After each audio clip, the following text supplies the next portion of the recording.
नमस्कार दोस्तों। मैं आज स्टैटिक जीके में बहुत ही इम्पोर्टेंट क्वेश्चन लाने का प्रयास किया हूँ। सबसे पहले मेरे यूट्यूब चैनल के माध्यम से जितने भी साथी मुझे देख रहे हैं सब किसी को मैं प्रणाम कर रहा हूँ। और मेरे वीडियो अगर पसंद आए तो लाइक और कमेंट कीजिएगा। और जो मेरे साथी मेरे चैनल को सब्सक्राइब नहीं किए हैं मेरे चैनल को सब्सक्राइब कर लीजिएगा। प्लीज़ रिक्वेस्ट है उन सभी को जो मेरे चैनल को सब्सक्राइब नहीं किए हैं। दोस्तों कहते हैं फ़र्क होता है खुदा और फ़कीर में, फ़र्क होता है खुदा और फ़कीर में, फ़र्क होता है किस्मत और लकीर में। दोस्तों फ़र्क होता है खुदा और फ़कीर में, फ़र्क होता है किस्मत और लकीर में। दोस्तों कुछ मांगो खुदा से और ना मिले, कुछ मांगो खुदा से और ना मिले तो समझ लेना इससे भी बेहतर लिखा है तुम्हारे तकदीर में। तो दोस्तों आज स्टैटिक जीके में इम्पोर्टेंट क्वेश्चन लाने का प्रयास किया हूँ। सबसे पहले मेरे चैनल के माध्यम से आप सभी को हार्दिक अभिनंदन है। स्टैटिक जीके सबसे पहले एक सवाल लिखिए, नोट कीजिएगा कि रैबिज मुक्त होने वाला भारत का पहला राज्य, रैबिज मुक्त होने वाला भारत का पहला राज्य, इसका आंसर है गोवा। जब गोवा ही आया है तो गोवा के वर्तमान सीएम कौन है? तो इसका आंसर है प्रमोद सावंत।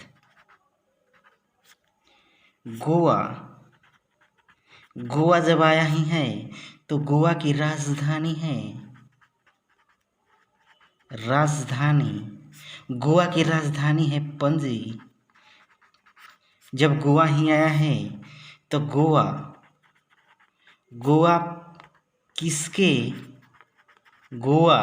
किसके अधीन था?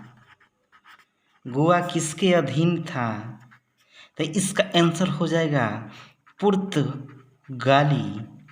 पुर्तगाली के गोवा अधीन था। इम्पोर्टेंट क्वेश्चन है दोस्तों।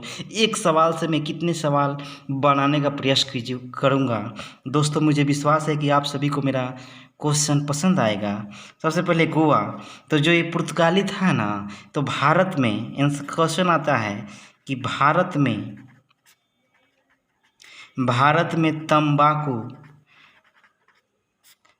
में तंबाकू की खेती करना किसने सिखाई? दोस्तों इसका आंसर होगा पुर्तगाली ही भारत में प्रिंटिंग प्रेस की शुरुआत की। भारत में प्रिंटिंग प्रेस की शुरुआत पुर्तगाली के द्वारा ही किया गया। जब गोवा ही आया है तो गोवा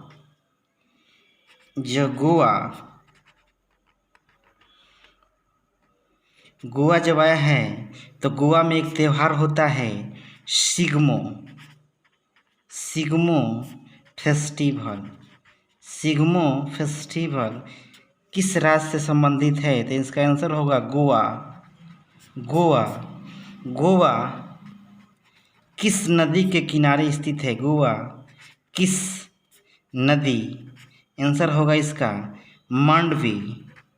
मांडवी। वीडियो पसंद आए तो लाइक कीजिएगा, कमेंट कीजिएगा। दोस्तों रिक्वेस्ट है आप सभी से। जब गोवा ही आया है तो गोवा में एक और सवाल है इम्पोर्टेंट कि समान सिविल संहिता लागू करने वाला राज्य, समान सिविल संहिता लागू करने वाला राज्य कौन सा है? तो आंसर है गोवा। समान सिविल संहिता लागू करने वाला राज्य है गोवा। इम्पोर्टेंट क्वेश्चन है दोस्तों, अपने कॉपी पर नोट कर लीजिएगा। वीडियो पसंद आए तो लाइक भी कीजिएगा, कमेंट भी कीजिएगा। कोई गलती हो तो बताइएगा क्या गलती किए हैं। जब आया है समान सिविल संहिता लागू करने वाला तो इसका अनुच्छेद कौन सा है? तो दोस्तों स्टैटिक जीके तो इसी को बोलते हैं अनुच्छेद। अनुच्छेद 44 का संबंध किससे है?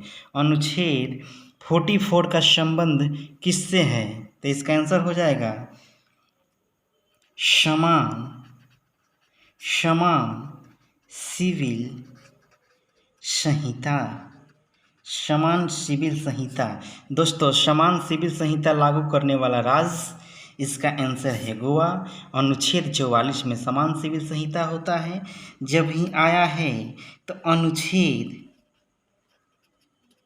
एक इम्पोर्टेंट है, अनुच्छेद 51 का इसका संबंध किससे है? तो मौलिक कर्तव्य से। मौलिक कर्तव्य से। मौलिक कर्तव्य जब आया है तो मौलिक कर्तव्य आंसर क्वेश्चन आता है कि मौलिक कर्तव्य किस देश से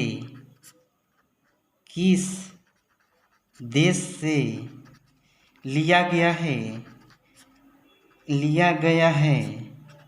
तो आंसर इसका है रूस। रूस बहुत चर्चा में है। मौलिक कर्तव्य किस देश से लिया गया है? तो रूस।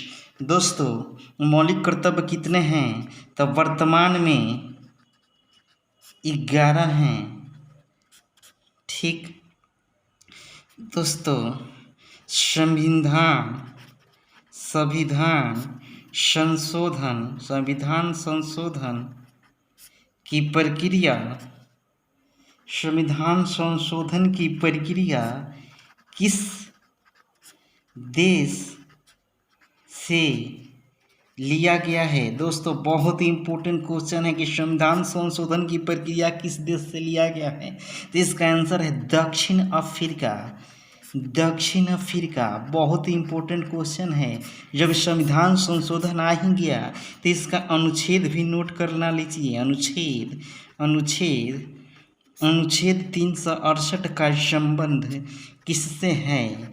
तो आंसर इसका जहाँ भी देखिएगा बहुत इम्पोर्टेंट, बार बार परीक्षा में पूछा जाता है कि अनुच्छेद 368 का संबंध किससे है? तो इसका आंसर होगा